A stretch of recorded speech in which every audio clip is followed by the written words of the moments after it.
What's going on, everybody? Welcome back to another episode of the Atlantic Files, the number one podcast on the number one division in the NBA, brought to you by the Underdog Sports Podcast Network. As always, joined by your hosts, myself, Alex Fishbein. We got big sexy Dennis Clausen and Mike Bash in the building. What's going on, fellas? Dennis, I don't know if we can hear you, Dennis. Are you there, Dennis? Oh, can you hear there me? It is. Now we can hear you. There it is. What's going on, Dennis? Seems like you're a bit taken aback right there.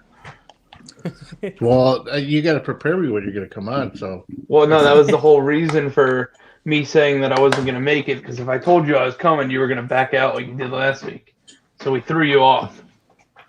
And Tyler here says, good to see you back, Dennis. Tyler, how are you? I was just saying to Mike when Tyler was on the episode last week, Tyler was gone for a couple weeks there. We didn't have Tyler in the I know, I was comments getting for a little worried. bit. I know. Tyler does that, though, every once in a while. He disappears. I don't even know who Tyler is. He's our number one viewer. He's on here every week. But he every so often, he might disappear for like a week. And then just when we start to get concerned and file like a missing persons report, he comes back. Right Yeah, when we're about to go knock on his door. Yeah, we got to do a wellness check. Exactly. Shout out to Johnny. Oh, got the haircut going. Okay. All right. Did you see Jerry McNamara? No, he wasn't in. I was hoping he was going to be in, because the next time he's in, I'm going to FaceTime him. Or I'll FaceTime you with Jerry McNamara. Oh, okay. You should ask Jerry to come on the pod. I'll see what I could do. Just be like, hey, do you do podcast appearances? Speaking of that, I think Pitt is in town tomorrow night. Yes, they are. They're And playing Alex against Syracuse. Alex isn't even a real fan. He didn't even travel up to Syracuse to come see him play. Yeah, Here's an opportunity. Can we talk about that? Hold on. Alex has an opportunity pretty much every other year, to go see you, spend some time with the family, go see Dennis and Sarah and his daughter, and watch Pitt take on Syracuse at the Carrier Dome, or whatever, it's the JMA Dome, or whatever it is now. But the he doesn't. JOI Dome. The JOI Dome. But he doesn't do that. He For all you clearly, Pornhub fans at home. clearly Oh, God. Dennis. Clearly, Dennis is not important enough to Alex to make that trip. For one, I wouldn't want him to come up to Syracuse because it's about 3 degrees out. We probably get a half a foot of snow every other day. The dome is a shithole. So yeah, I'm saving I will him. say, I mean, I haven't been to Syracuse before, but from what I've heard and from Dennis's glowing review right now, I don't know if I even want to. And on top of the fact, but according to BovadaSportsbook.com, Syracuse is 4-point favorites. So I probably wouldn't even see them win anyway. So It's just strange though, because I'm not making this up, but probably 3 or 4 times in my life, I'll just be randomly making a turn somewhere, and I'll look to the side, and Jim Boeheim's driving right next to me. Swear to God, not even making that up. that has to be so oh hey, Jim Boeheim. Yeah, but he's all over the place. When literally he shows up everywhere. So one time my wife's grandfather was having we were having a birthday celebration. We were doing a little family style action with a little, pasta and meatballs and all that stuff. And next thing you know, who comes walking in? Jim Boeheim. What? Yeah, just comes walking right in, sits down right next to us. So my grandfather goes up to him and goes, "Hey, thanks for coming to my birthday party, Coach." And he's just like, "Yeah, no problem." Yeah, he just sitting there picking his nose like he always does. I hate. I don't think there's a human being I hate more in this world than Jim Boeheim. So essentially, we also have to get Jim on the pod, is what you're saying. Yeah, I know. Maybe we can get a little Jerry and Jim segment. That's what we're looking at. Jerry and Jim's outdated predictions. Jerry with a G. We'll call it the shitty zone defense. It doesn't work. Exactly. Segment. The shitty zone defense hour would, okay. Jim Boeheim retired though, right? There's a different coach now? No, he's still around. He's still there? Yeah. I swore I read so many articles about him. I guess it was potentially retiring, not actually retiring. Well, he was supposed to retire. Mike Hopkins was supposed to take over, but that, as we could see, that really didn't work out that well. True. I don't even know who Mike Hopkins is. Mike Hopkins used to be the assistant. Where is he now? He's a Washington Husky kid. Oh, wow. Yeah, I didn't even know that. So, yeah, anybody thinking about taking a trip up to Syracuse in lovely December? Not good. And all this shit you hear about Buffalo getting slammed. Every year Syracuse gets more snow than Buffalo. Yeah, and with what everyone says about Buffalo, I don't know if I want to go somewhere that gets more than that. Well, Syracuse on average gets more than Buffalo, and it sucks. Yeah, that sounds awful. No But then I hate the summer too, because then I'm sitting there in the summer, I'm like, I just want it to be colder because it's hot as shit. Next thing you know, you get to December and it's snowing. So you can't win. I mean, And any of these idiots who are like, I just love the seasons. It's such a magical time. Shut up. It sucks. It all sucks. I agree. I mean, give me one temperature and like a range of 10 degrees and that's it. I don't need ranging from 99 all the way down to below 0 like we do in the Northeast. I don't need it. Just give me a little 69 and I'll be okay. Move to San Diego. Know what I mean? In multiple ways. Anytime you get a little 69 action, it's a good day. As Lil Wayne says, it is a favor for a favor. Anyway, I don't listen to that stuff. So let's kick. Even though I will say that I was kicking it to Drake's. Drake has a new album out. Relatively new, yeah. With who is he with? 21 Savage. Yeah, I guess he had a whole, and I probably listened to that thing probably 2 days, but I didn't listen to anything else with that. And the only reason I listened to that is because when I went to the Brooklyn Nets game like a month ago when they were playing the Grizzlies, they were just doing shoot around listening to Drake, and I got all fucking pumped up. So every time I started driving, that's what I was listening to. Okay. Same thing that happened to me too. I watched that Elvis movie, and the next thing I know, I'm listening to Elvis for 2 days. I feel like I do the same thing. I see something that's interesting, and then I go like watch a bunch of movies on it, or then I hear good music, and then I listen to like their whole discography. It's always like right when I hear it or see it, then I'm like, all right, I gotta know all about it. I gotta watch everything. Well, if you haven't seen the Elvis movie yet, don't. It's horrible. Oh god, is that a new Elvis movie? Yeah, it just came out, but it's one of those movies you don't really realize it sucks until about halfway into like two hours. So since you're like, I already wasted an hour of my life watching this garbage, so I might as well just keep going since I could just say I watched it and I could just move on with my life and never watch it again. Makes sense.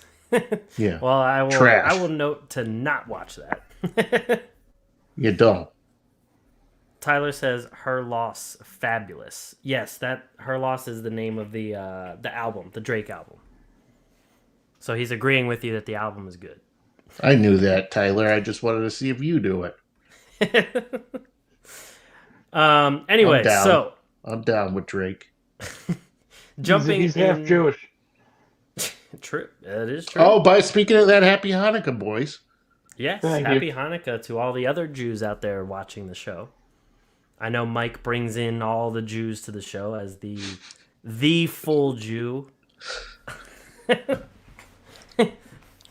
I'm just gonna leave it at that. I'm not gonna go further than that. Anyway, so speaking of Drake and Jews, let's talk about the Raptors. Great segue. Great segue. All right, speaking of the Jews, how about the Raptors? I mean, I could have taken it a different way and talked about Kyrie Irving, but I'm going with the Raptors. Yeah, no, we'll just talk about it. Yeah. So, as of right now, it has changed as of since we did the prediction episodes. According to Bovada, the Raptors are now the lowest odds in the Atlantic Division to win the division and to win the conference. Actually, no, conference, the Knicks are a little bit higher. But as of right now, to win the division, the Raptors are at plus 20,000 compared to the Knicks plus 10,000. Is it time for the Raptors to hit the panic button? They've lost, I think it was 7 in a row now. They're 2-8 in the last 10. Yes. And I'm pretty sure it's a 7-game losing streak after that overtime loss to the Sixers. 6-game losing streak. Sorry, 6-game. So, what do you guys think? Is it time to panic? Mike, we'll start with I think they're past the point of hitting the panic button. I think they're getting towards the point of hitting the reset button, and I think that's what we're getting close to, where they're going to start looking to trade Siakam. They're going to look to trade Van Vliet. They're going to look to trade Anunoby. I think pretty much anyone on their roster other than Christian Koloko and Ron Harper Jr. is probably available for trade. And the only reason I say those two names is because those are the only two rookies that I could think of that they have. Maybe Gary Trent Jr. will be not available since he's 23, but I think you're getting very close to them hitting the reset button and absolutely blowing up their team, which, Scottie Barnes is probably not available either. But, the team had a great run with Kawhi, and the team I thought would be better this season, but I think they're going to go in a different direction. Scottie Barnes has not taken the leap that we thought he would take. Pascal Siakam's still been a great player, but they're starting to get a little older, starting to need to find a new direction that they want to go in. So I think we're going to see them blow it up very soon. Dennis, what do you think about that? In the Raptors' defense, they did lose to the Magic, and I don't know what the hell's been going on in Orlando, but for some reason they're beating the Celtics, they're beating the Raptors. Like, what's going on in Orlando is like some good stuff. So, but in any event, what Mike said is completely wrong. Pascal Siakam playing the best basketball of his career. True. Easily. Okay, shut up. I'm talking. I didn't interrupt you. Arguably in the MVP conversation before he went down with that adductor injury. So, and I would still say if he could stay healthy and stay consistently doing what he's doing, then yeah, he could return back to the MVP conversation, at least put him in a top 10. The problem with that team is OG Anunoby. Everybody was so high on him, for years now, that he was going to be this next big breakout thing, and this guy has done absolutely nothing but be injured. So he's got 3 years left on his contract. He's making about $16 million a year. But the last couple seasons, he played 48 games last season, 43 the year before. He's never played more than 69 games since his rookie season. See how I tied that up? It all comes back around. This guy is hurt all the time. And OG Anunoby, he started off the year good, and he got better once Pascal Siakam went out with the adductor, the groin injury. And then as soon as Pascal Siakam gets back, OG does his normal Houdini and just disappears, and he's injured again. This cannot happen at all. He needs to go. They need to get rid of him. And anybody who's talking about, a Miles Turner swap, Miles Turner is not any better either. Miles Turner is just as injury prone as OG Anunoby is.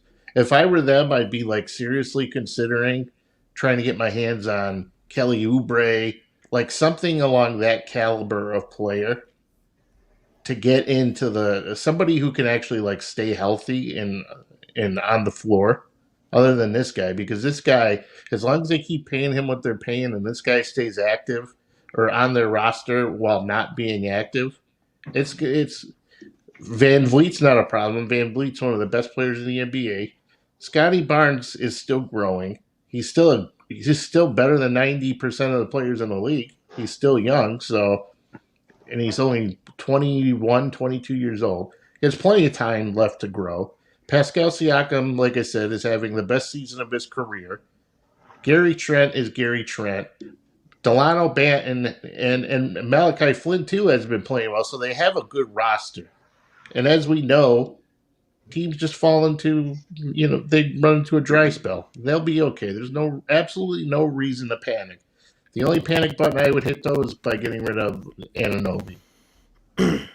Yeah, I mean, I agree that Anunoby has to go. He hasn't fit the team in a while, essentially because they don't know if he's going to be the Anunoby that they hoped he would be offensively, where he could take over at any moment. They didn't know if he was going to be able to start shooting. They didn't know if he's going to be the defensive stopper that they need. And then on top of that, like you said, they don't know if he's ever going to be healthy.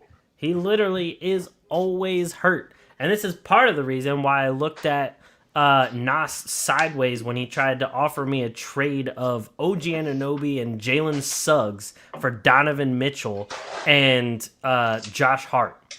I was like, both those guys you offered me are hurt all the damn time. But here's the thing, though. When OG was hot, a couple weeks ago, he was untouchable. And that's how everybody felt about him. He's finally breaking out. This is his year. This is it. Nope. Now he's hurt. Exactly. I know I've talked about it, but we've all probably talked about it a million times, how this guy literally just can't fucking stay healthy. I mean, at this point, he's stealing money the way he just misses games all the time. Yeah. No, that's Anthony Davis. No, I mean, he's now hurt, and we'll get to Anthony Davis, but like, Anthony Davis at least brought them a ring, whether it's the Mickey Mouse ring or whatever you want to call it. At least Anthony Davis at one point brought you a ring and was one of the top players in the NBA. OG Anunoby can't say either of those because OG Anunoby didn't bring them a ring. Kawhi Leonard brought them a ring, and then he left, and then they haven't been anything since then. So it has nothing to do with OG Anunoby. What did you just say? Because my daughter was telling me she was going. She's telling me she's going to a Christmas thing, so she wanted to say goodbye. No, I was just saying that, like, at least with Anthony Davis, he can say that he brought the Lakers a ring, and he was one of the best players. Oh, stop! COVID brought them a ring. Oh, but hold on, he was when it came to those games. Wasn't he not healthy? Time out. Wasn't he not healthy when the regular season got shut down, and then that's what I was going to say. He had 6 months to recover and make a quick. That's his problem. But hold on, I'm comparing him only to OG Anunoby. He can Anthony Davis can actually say how many rings does OG have? He was one of the best players in the entire league. Anthony Davis can. OG Anunoby doesn't even sniff. Yeah, and Anthony Davis also sprained his ankle in midair. I mean, he hurts himself in a lot of different ways. I've never seen anything like it with Anthony Davis. I've never seen anything like it with OG's getting up to like Kawhi level of like just like disgustingly injured. Right. For what? It's a lot of weird stuff too. Like the one year it was his shin, kind of like Cade. The one year it was like a groin. The one year it was like a hamstring or a calf. Like it's not even like he's breaking a bone or anything. It's like muscle strains. And then he's out for 2 months. Right, you don't see him. Yeah. He sucks. They need to get rid of him. And anybody who were actually buying into him at the start of the season is on crack because the guy's garbage. And they might as well get rid of him now when he's at like his max value. Like as of right now, according to Bovada, he's third in Defensive Player of the Year odds at plus 700. You might as well trade him now because you can say like, hey, he's up there for Defensive Player of the Year. Like he's that good, and then get him off your team, get a good piece for him, and then let him get hurt somewhere else. Well, that's like being in school though and taking 2 tests and you get 100, and you don't show up for any more, but they don't count again. You could say, "Hey, I have 100 test average." It doesn't mean you're the smartest fucking guy in the world. It just means that you had 2 good tests and then you didn't show up for the rest of them. Right. Exactly. I'm not buying that shit. Give me a break with that defensive garbage. He doesn't even show up. I know. I mean, the game I watched last night against the Sixers, OG played, I think it was either the second or third most minutes. He played like 40 some minutes and I know plus minus is an iffy stat, but he was the lowest one out of both teams at minus 25. And everybody he guarded was getting buckets the whole game. So I'm sitting there like, why is he considered for Defensive Player of the Year? And that's the Sixers, who are like, they're not a top team right now. They're still getting their way back, but like, they were able to guard James Harden like it was nothing before. I will say, though, bring it back a couple weeks ago. I was just thinking about this, what you're going to bring up. They've gotten 5 in a row. Yep. Which, we were talking about, we knew this could happen or should happen. And we were talking about how there'd be a very good chance that the Sixers, and now the Sixers, I think, last time I checked, 4th in the East. Yeah, I think so. They are 5th in the East. Okay, so that's pretty damn good. I mean, they nearly blew that game to the Lakers, which was an awesome game, even though yeah, that was bad. That was a fantastic game. That was one of the most exciting games you've seen in a long time. They almost lost that game, but they beat Sacramento. Yep. So they've beaten some capable teams in there. So I said if Doc doesn't win at least 6, he needs to go, and he's won 5 in a row out of that 10-game stretch. So you know what? That's all you can ask for out of them. That's true. I mean, they beat Toronto in overtime. They beat Sacramento. They beat Golden State. And then before the 5-game win streak started, they lost to Houston in double overtime. That was when James Harden first came back. And I think that was when we talked about this whole, they better win the next, what'd you say, like 13 out of the next 15 or something? I said if Doc doesn't win 6 out of the next 10 games, he needs 6 to be out of fired. the next 10, okay. Yeah. I mean, especially because now the next game's against Detroit on Wednesday. Then they've been home. Friday. They've been home. Yeah, it's a 7-game homestand. Right. So they better get their wins now. So they play Detroit, and then the next kind of difficult game is against the Clippers on Friday. If the Clippers have everybody healthy, God forbid, I have no idea if they will. And then they play the Knicks, Wizards, Pelicans, Thunder. And in there, it's kind of like the Knicks is going to be a decent game just because it's on Christmas Day. But then the Pelicans are the only difficult one after that. So, but anyway, we're talking about the Raptors. I don't know if I've ever said anything about the panic button, but I agree that right now the only panic should be with OG Anunoby, trading him away, getting him out of there. And they should be trying to get some sort of center in there to help. I like Jakob Poeltl, somebody to just come in and see. Him. I know. That's the worst. That's the bad part. Somebody to just see what they could do with an actual center who they don't have to grow as a rookie in Christian Coloco.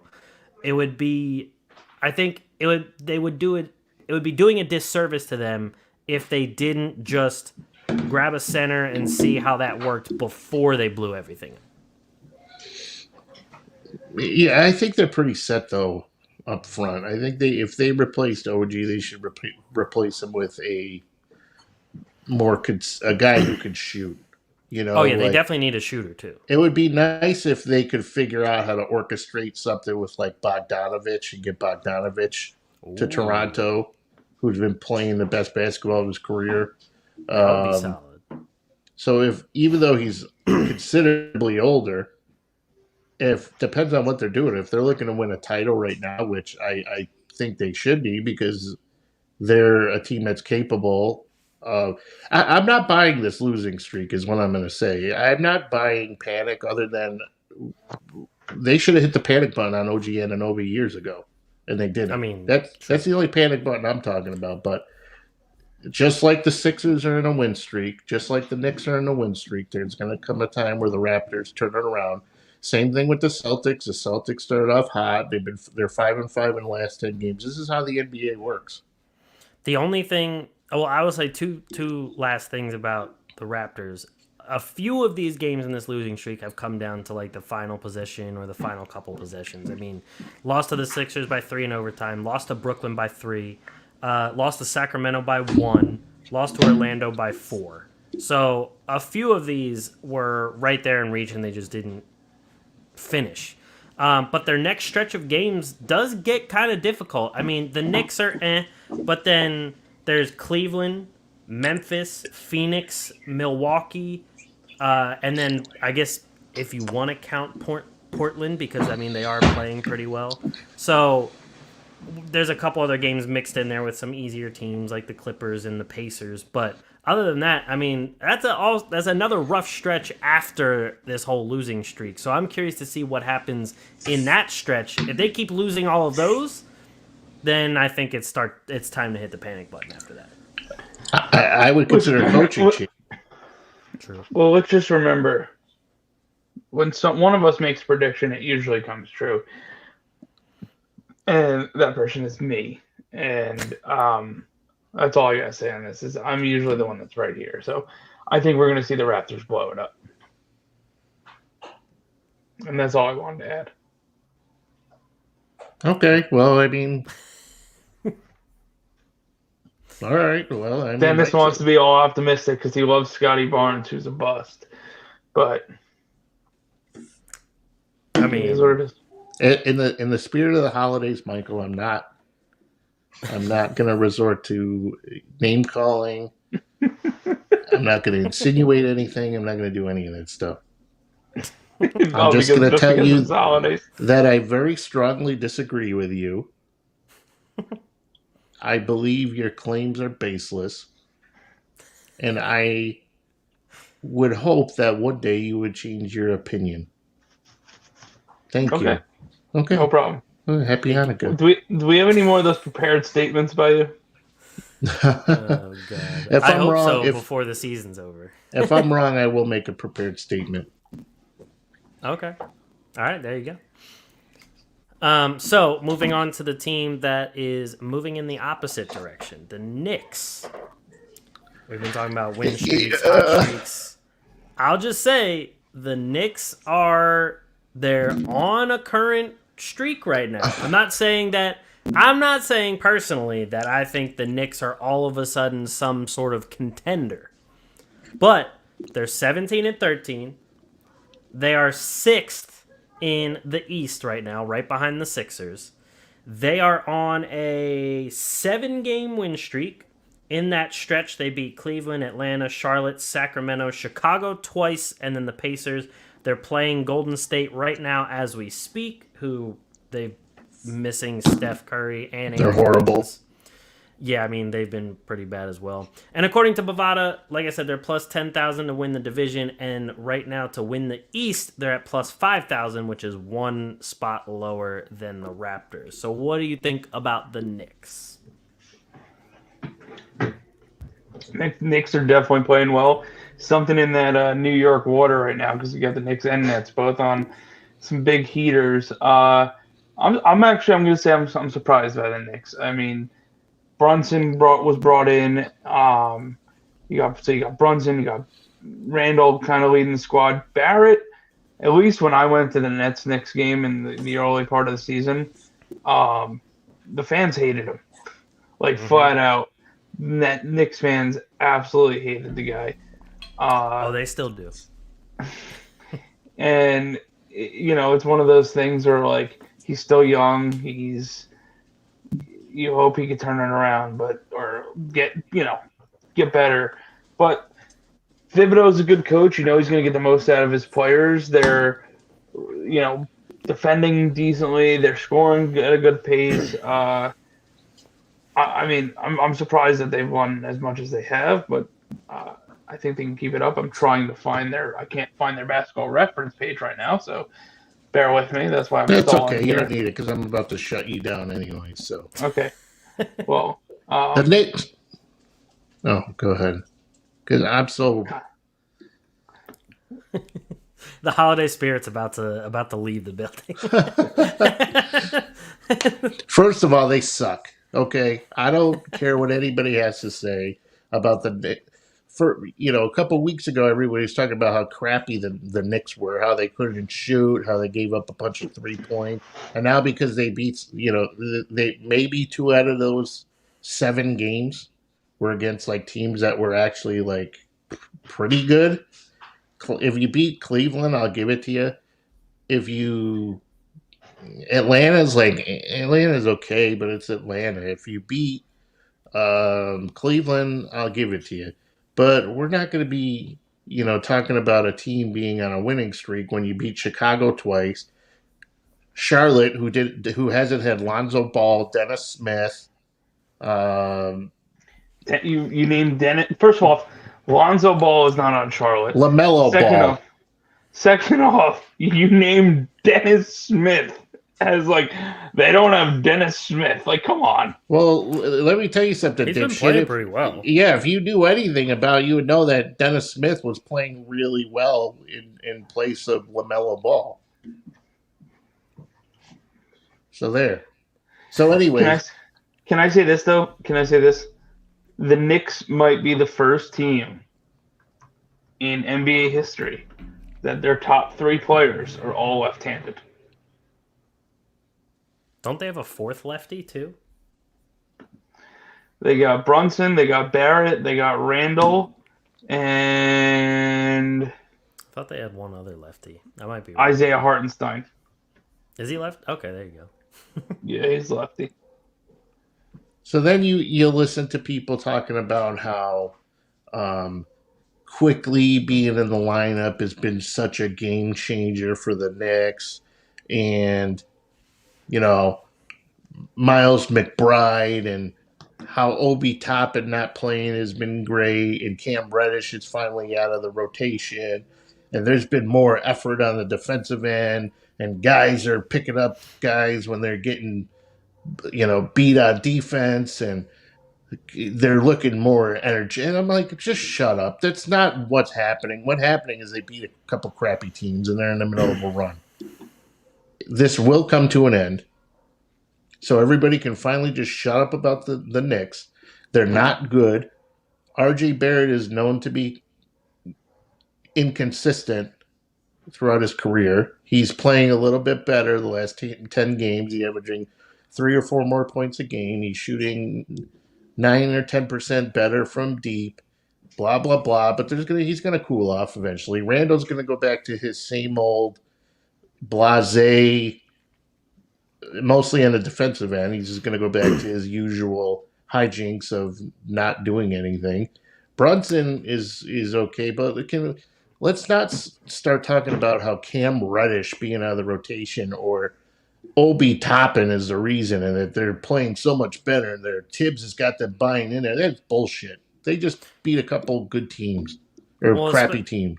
Well, especially like with Obi Toppin, like he wasn't playing all that much anyway. Right. He was playing around like 20 minutes a game, if that, because Tibbs just doesn't know how to put in a lineup that can maximize Obi Toppin. And on top of that, with Quickly, I've can always you stop with the Obi Toppin? What? Can we finally just realize he's not that good? I'm not saying he's a superstar, but I'm saying he can definitely be a better rotational player than how the Knicks play him.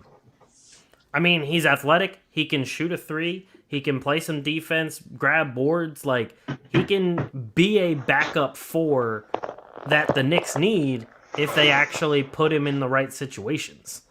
But they put him out there with no one else who can shoot the ball. And it's like, well, of course Obi Toppin's not going to be your sharpshooting 3-point shooter. Like, that's not what he is. So, and then in classic Tibbs fashion, he played 9 guys against the Pacers. Grimes got 32 minutes. Barrett got 42. Brunson 35. Mitchell Robinson got 32. Which you keep playing him 32 minutes a game, his foot is going to fall off. There's no way he's going to be able to sustain that. Julius Randle got 39 minutes. And then off the bench, you got Hartenstein with 16. Jericho Sims got 9 minutes.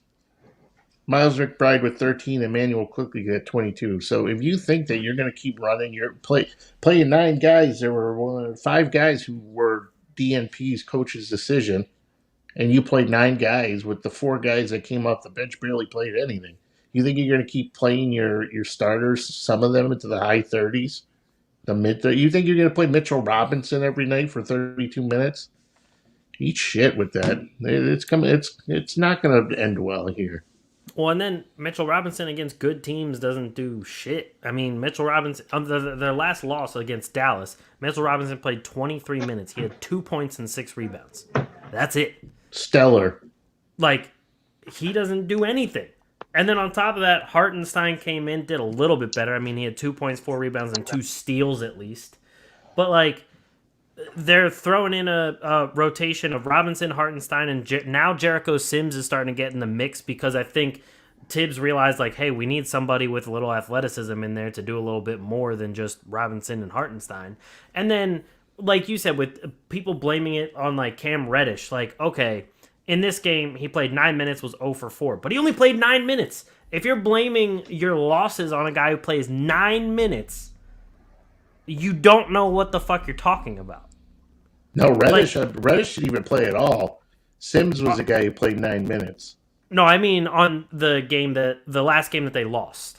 Okay. Against Dallas. All right. Yeah. So, like, if you're blaming, like, that loss on Cam Reddish after playing 9 minutes and then saying, oh, the team's winning because Cam Reddish isn't playing, you just don't understand what you're talking about for all those Knicks fans that think that. And on top of that, Cam Reddish, people were, like, singing his praises in the first couple weeks. He was playing some decent defense. He was hitting threes. He was actually being a plus-level player on the floor. And they talked about starting him. Now, all of a sudden, it's like, oh, we're only winning because Cam Reddish isn't playing. Like, that's not how that works. Cam Reddish should be gone soon. He probably will. I hope Cam Reddish goes somewhere and is able to play well enough to stay in a rotation because I think he does have some potential to be a bench shooter. But that being said, like you and I were talking about this a couple weeks ago, Dennis, why was Quentin Grimes untouchable? Because as far as I watched him, I would have traded his ass 50 times over if that meant getting Donovan Mitchell. And I will also say I thought R.J. Barrett was a better... Wait. Quentin Grimes was untouchable in a trade for Donovan Mitchell? Yeah, that's what they said. They didn't want to trade. That cannot be true. Hey, those are what the sources are saying. Exactly. Who's the source? Scoop B? Source was Shams. Basketball Society? Is that the source? It was Shams and Woj. Oh, come on. And that what's his name? Mark Stein. Like, but all then of them said, you guys anyways are saying that you'd rather have R.J. Barrett over Colin Sexton anyway. So apparently it worked Sexton's out in Utah's favor. Sexton's been out for a while now. Yeah, he's been out, but I mean, but I'd rather have Collins. You know what? It's Christmas. We're not going to do that. I'm sorry for. Well, no, I was going to say, as I was saying that, I was going to say that I know I talked about how it was a lot at the time for them to trade RJ, Quentin, and a bunch of picks. But at this point, yeah, I'm definitely wrong on that because fuck that. Trade everything and get Donovan Mitchell. Because Mitchell, Brunson, and Randall are going to get you way more wins right now than this core is getting you. And, I mean, but at the same time, I kind of feel better for Donovan Mitchell for going to Cleveland rather than going to New York because he's definitely having a better time over there in Cleveland with Darius Garland, Jared Allen, and Isaiah Mobley. Or Evan Mobley, sorry. I guess Isaiah Mobley, too, both of them. Yeah, the I have Mobley inside sources. I have some inside sources about Isaiah Mobley, but I cannot share them right now.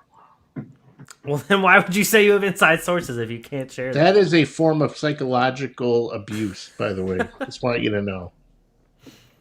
And do you really mean Isaiah Mobley or do you mean Evan Mobley? I mean Isaiah.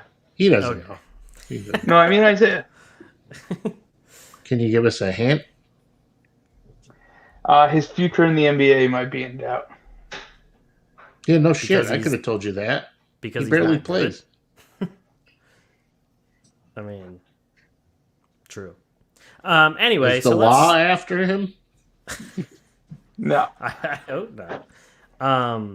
But I mean, like I said, I feel better for Donovan Mitchell. I think the better move is being in Cleveland anyway. Right now, according to Bovada, Evan Mobley and Jared Allen are in the top 10 for Defensive Player of the Year. So I'd rather have those guys around me than Julius Randle, who doesn't play defense, Mitchell Robinson, who plays like 20 minutes a game, and then having Joe Schmo come off the bench and probably shoot 0 for 25 with Evan Fournier being your next best guy. So let's move on from the Knicks because I'm tired of talking about All I know is outside of bagels and pizza, I would definitely rather be in Cleveland.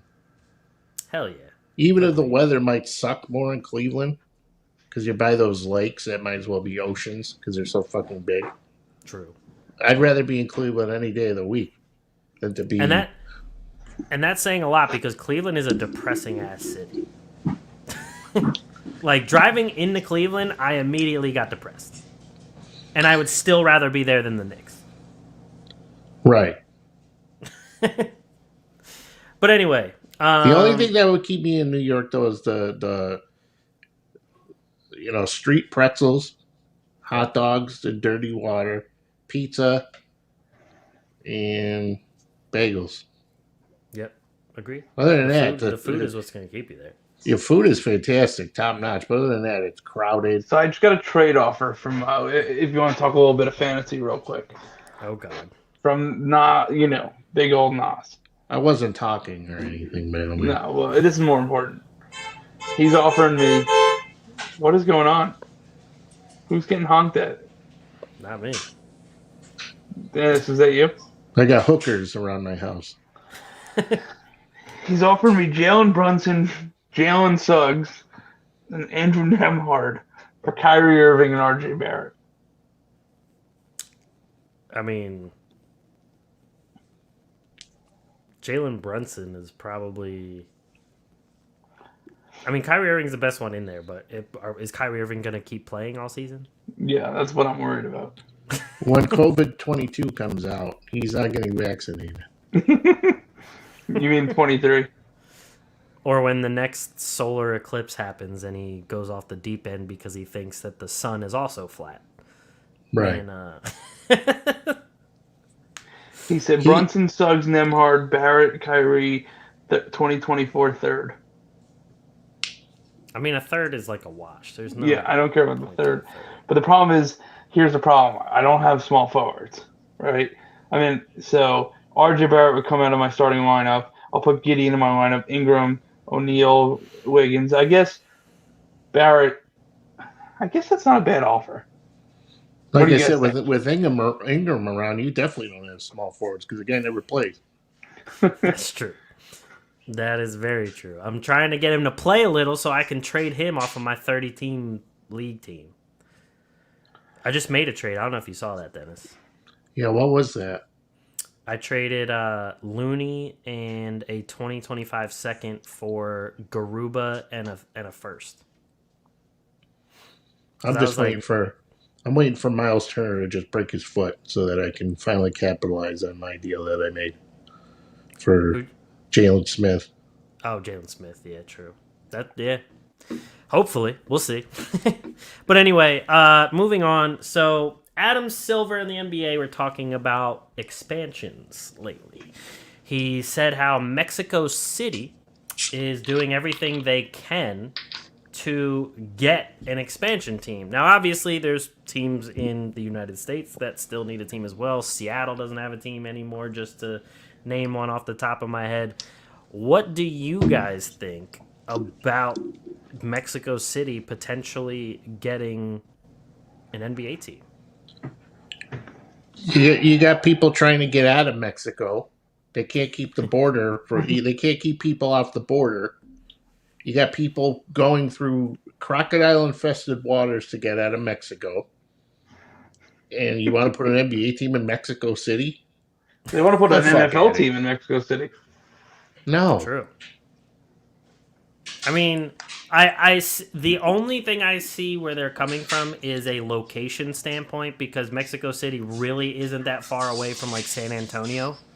So like the travel part of it is doable, but it's just like why do we need a Mexico City team when Seattle I think Seattle should be the first place to get a team by far. And then after Seattle, I mean, we've seen Las Vegas do pretty well for professional sports. They could be a potential candidate. They don't want guys going there, though, because they'll be getting hookers and coke. I mean, they already got an NFL and a hockey team. Right. Look what happens when guys go out to L.A. when you're an NFL player. You get drunk and you blow up a car. I mean, allegedly. Yeah. I mean, referencing the Raiders probably isn't the best example, but the hockey team seems to be doing okay. I would rather see, for one, like Mexico City is like higher than Mount Everest. Guys were bitching about going to Denver. They think Denver's bad. They go to Mexico City, they're gonna die. True. You got guys that's like gonna be rough. Yeah, no.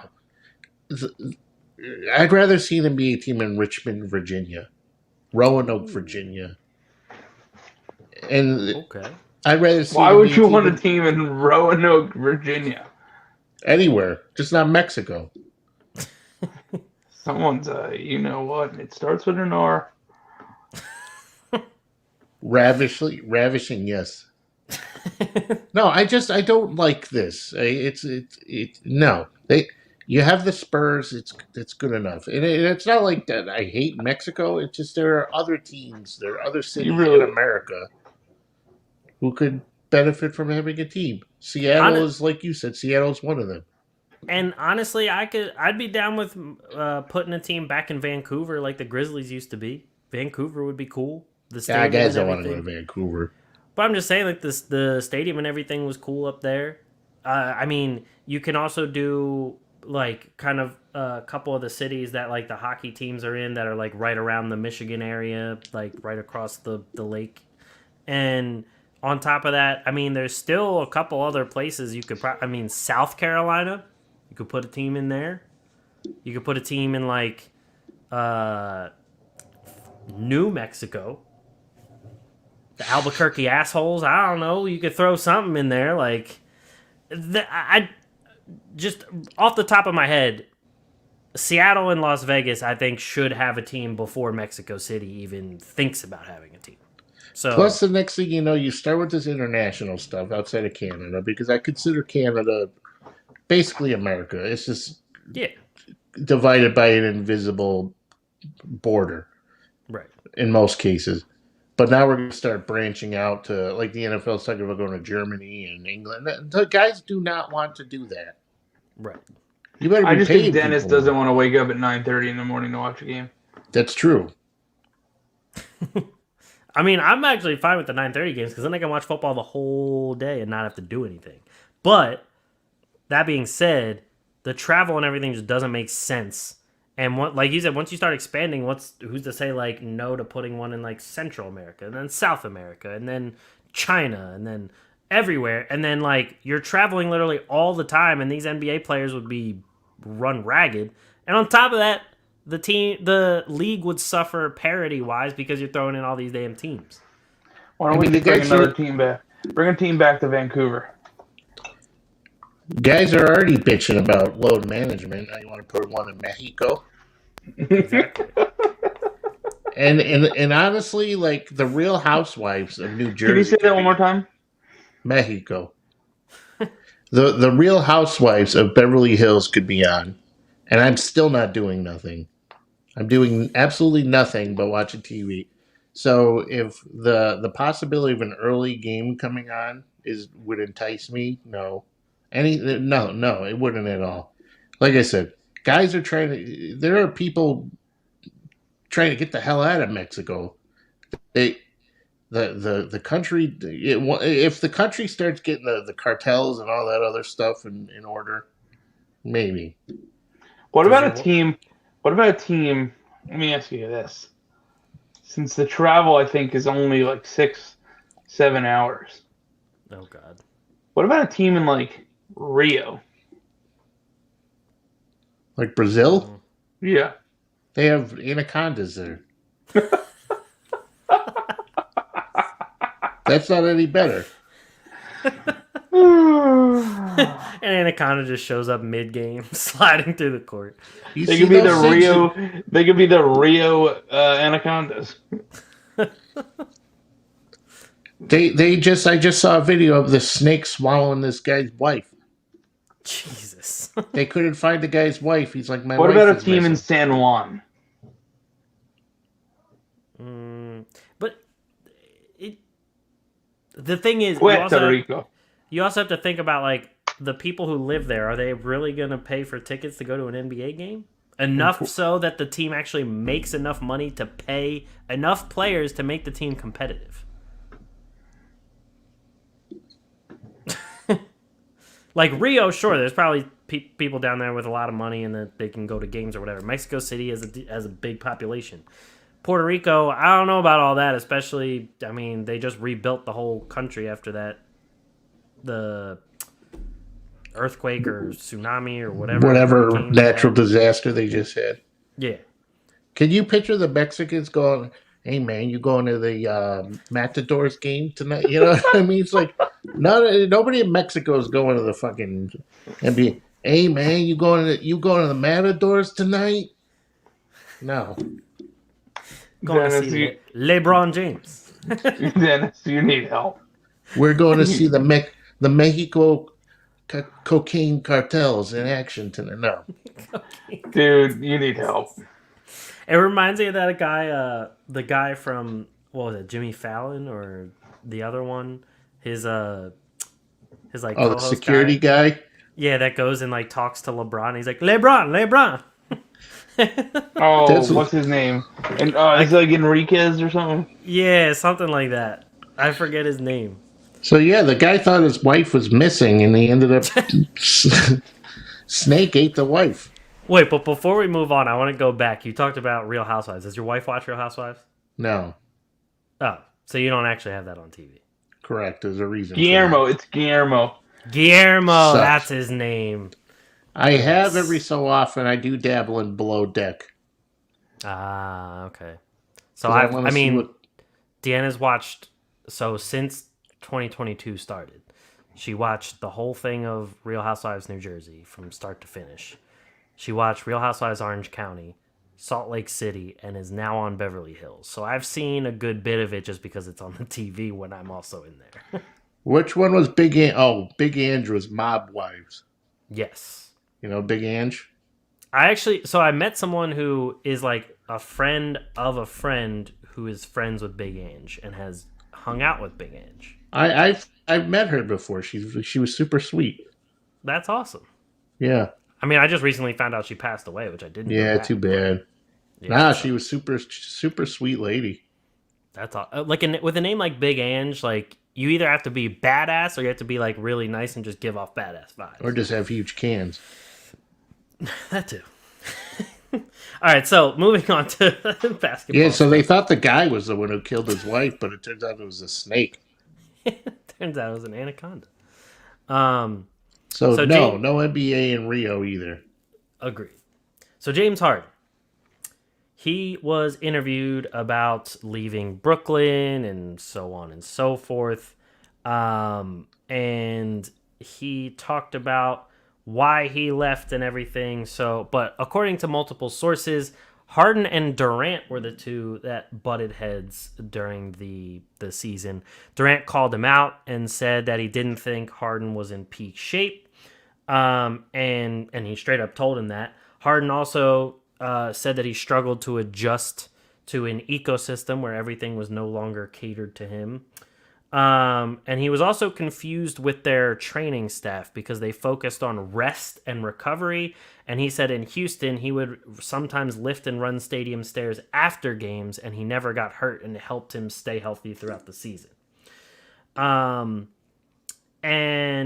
Harden talked about how he didn't like to talk down to anybody or anything, but he said there was no structure in Brooklyn. And it didn't allow them to be the best players and leaders they could be because there was no structure. And then he asked if he was still the quitter when Durant also asked to leave in the summer. I don't know why Mike dropped there, but I was like lagging super bad. oh, okay.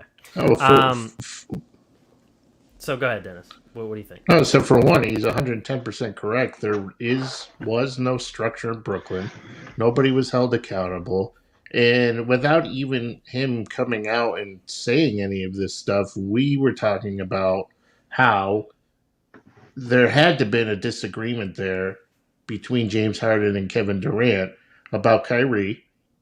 So when he's talking about ecosystems and I don't think James Harden has an issue with not being the guy who's catered to. Agreed. I think he has an issue with when he had a pretty nasty hamstring injury that he played through, and you had a guy who wasn't getting vaccinated, but James Harden's out there trying his best. He obviously wasn't 100%. You could tell he wasn't shooting the best. His ability to make moves off the dribble and all that stuff that made him James Harden wasn't there because of his hamstring. Right. So now you got a guy who is sticking, you got, as in Kevin Durant, who's sticking up for a guy who's just not playing. And it always goes back to nobody's upset that was his stance. If it was anybody else other than Kyrie Irving, because it was Kyrie Irving, who's notoriously famous for having a history of just being a buffoon and saying stupid things and doing stupid things and just being an all-around pain in the ass. And the guy who's supposed to be the leader, meaning Kevin Durant, isn't holding him accountable. If the only thing he was holding was his hand the entire time.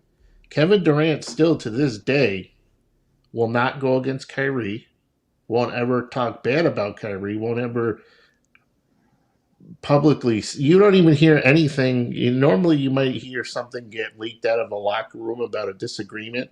You don't even hear any of that stuff, which makes me kind of, I've been suspect of Kevin Durant's mental aptitude for a while, but Harden coming out and saying all this stuff isn't anything that is surprising by any means. I mean, they didn't release exactly while this was all going down. They never exactly released why, James Harden and people always assume that it was Harden and Kyrie, but it was also Harden too, who was just irritated with the fact that Kevin Durant or the organization, because remember the organization took a hardball stance on him, saying he won't play in road games. He's not going to play at all until he gets vaccinated. And then what do? They start losing. The team starts allowing Kyrie to start playing on the road. So yeah, he's right. There's no structure there. Right. And I mean, it seemed like from top to bottom, especially with the coaching and everything, because you saw Brooklyn get better the moment Steve Nash got fired. So right there, you knew there was no structure from the coach himself. And then on top of that, from the owner to the GM and down, didn't seem like there was much structure going on because it seemed like it was just Kevin Durant and Kyrie Irving just saying like, oh, we want this and we want this. But at the same time, we don't want to lead anybody. We don't want to like tell anybody what to do. We don't want to, especially Kyrie, we don't want to lead by example. We don't want to do anything.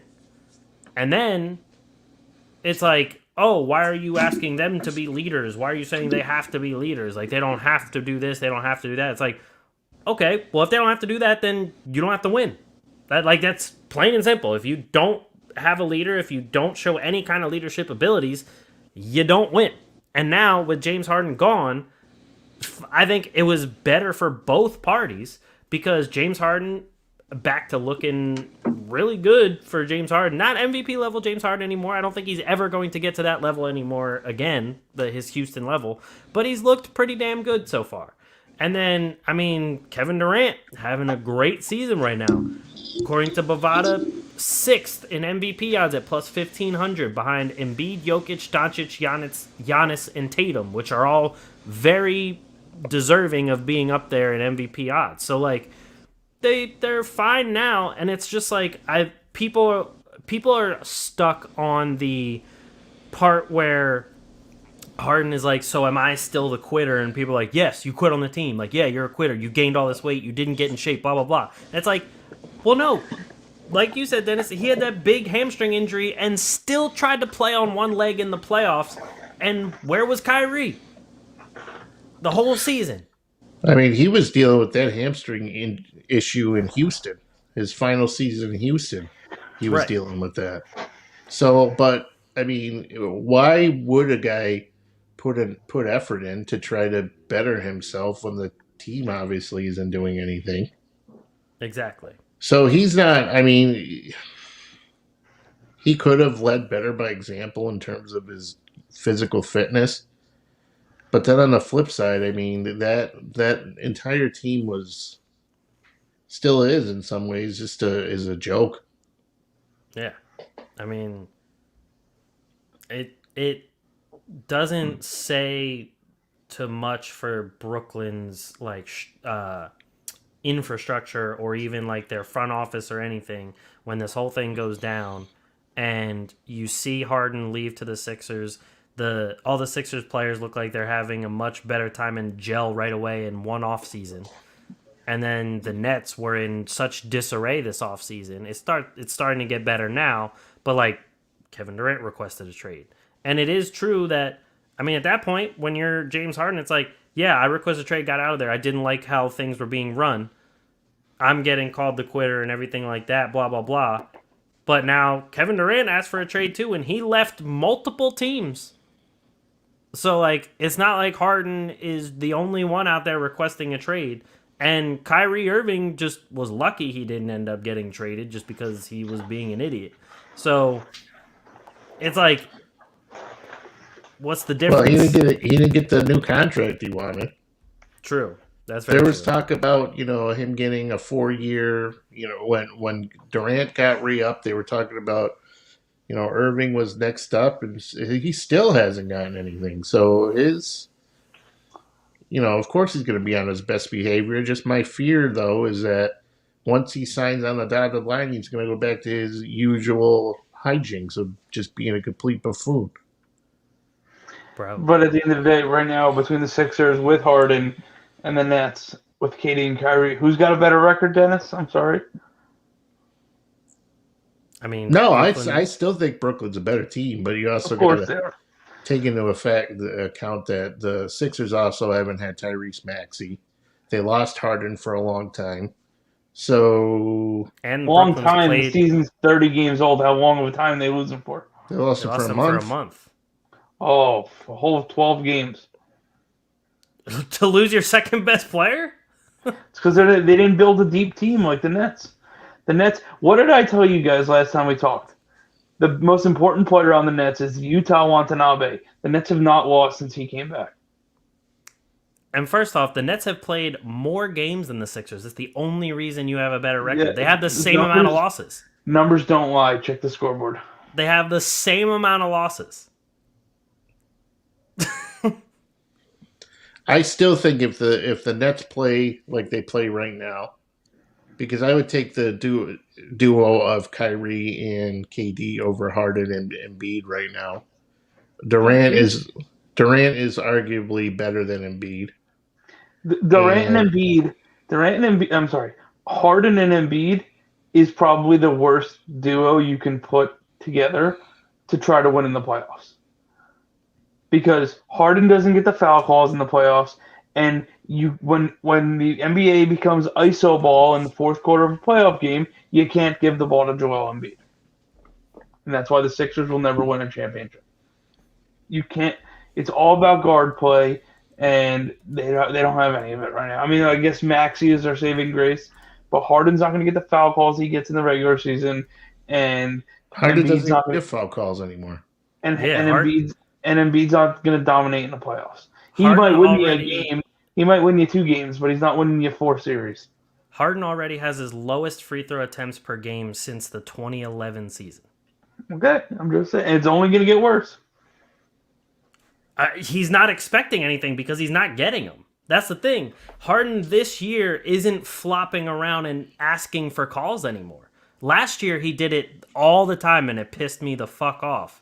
And this year I've actually been pleasantly surprised with the fact that Harden isn't just giving up on a play by sitting there and pleading with refs anymore. He's only getting 6 free throw attempts a game. Now Embiid is getting a shit ton per game. And at least half of them are deservedly so, because when you're that big, you get fouled a shit ton, just like Shaq used to, just like Olajuwon used to. Like, all the big, great centers get fouls. But in the playoffs, I agree that Embiid has a lot to prove.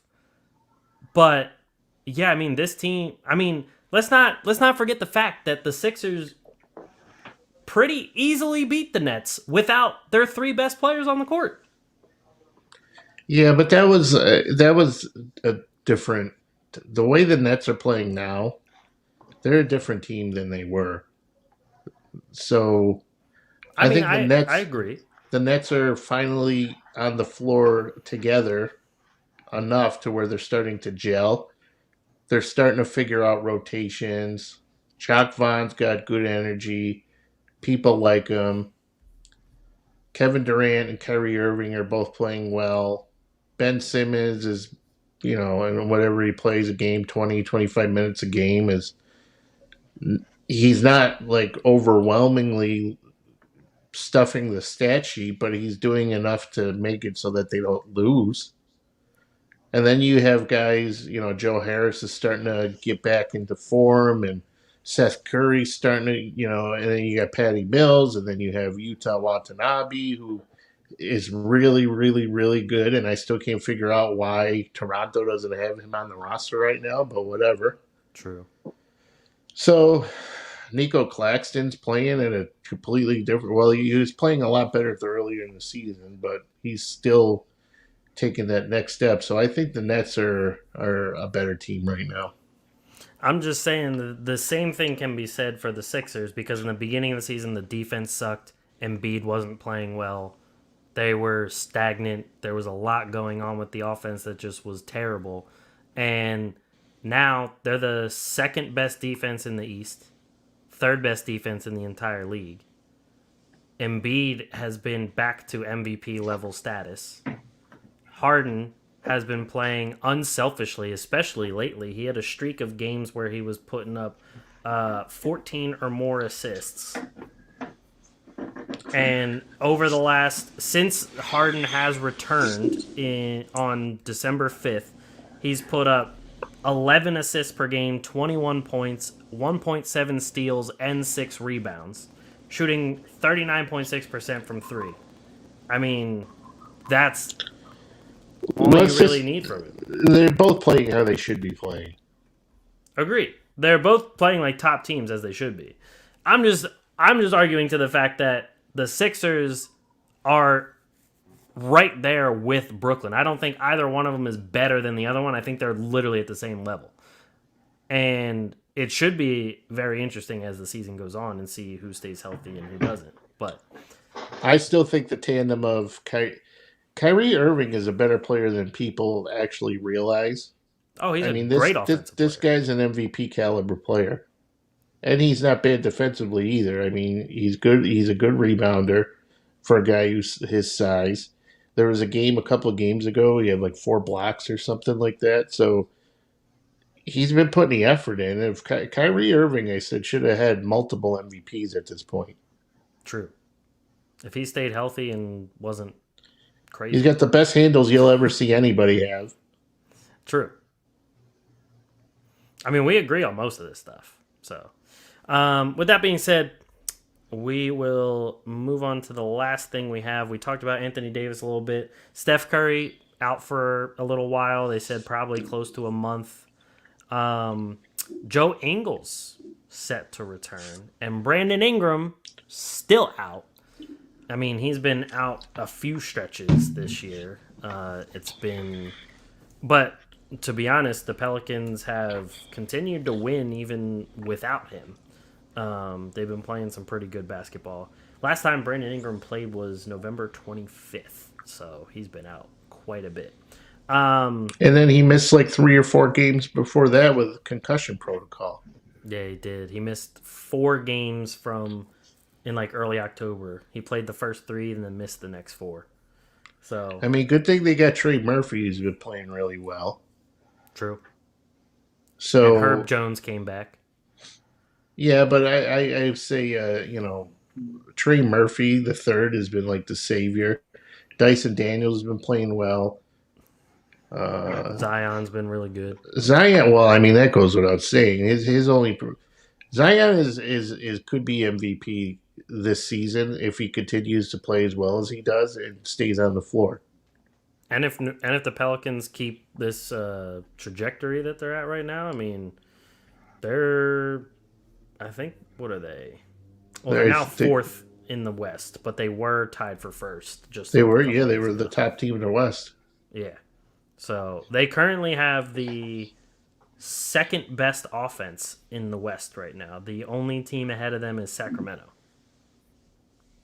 So that's another team it's looking pretty good at times. I mean, I will give it to you. I'm not going to fully give it to you yet because they haven't made the playoffs just yet. But I will give you the fact that you did predict that the Sacramento Kings would be in there in the mix for the playoff race. So that was definitely a good call. I mean, how can they not be? They have De'Aaron Fox is playing at an all-star level, and Sabonis has always been one of the best players in the league. Sabonis has been crazy, especially with his assists. Well, he got me 60 or 71 fantasy points yesterday, I think. Yep. And then Pascal got me 67. So Big Daddy was happy. That's why, you guys are trying to orchestrate all these trades because, Big Daddy's going for 2 in a row. I'm trying to tell people to stop offering me trades. I'm tired of trying to go through trades right now. Every time I get a trade offer, I'm like, oh, fucking again. Especially in the other 2 leagues that we're in, those big leagues, I feel like I get trade offers, like 5 trade offers a day from all my leagues. I'm just calling you right now. Non-stop. Let's put this on speaker. Oh, God. Hello? What's going on? Get this trade done. You're not even close. What do you mean? You're not close. OG's better than Kyrie. Yeah, but it doesn't help my team. He's not better than Kyrie. You get the small forward. Because you get a guy who doesn't play. Yeah, but he's always hurt. He's not always hurt. He's literally back. No. It's 5 games. I'll add in Bryce McGowan's, but that's it. No, it's not close. All right. Bryce McGowan. Well, we're not. You got to come with a better offer. I want Booker, or I want Zion. I told you if you want. All right. Oh, God. So, yeah, Steph Curry being hurt's not a surprise. He gets hurt every year. So, that happening. And AD, I mean, we must have jinxed it because we were saying a month ago how AD was staying healthy, but that didn't last long. So, AD, you're back to the street clothes team because you're a bum.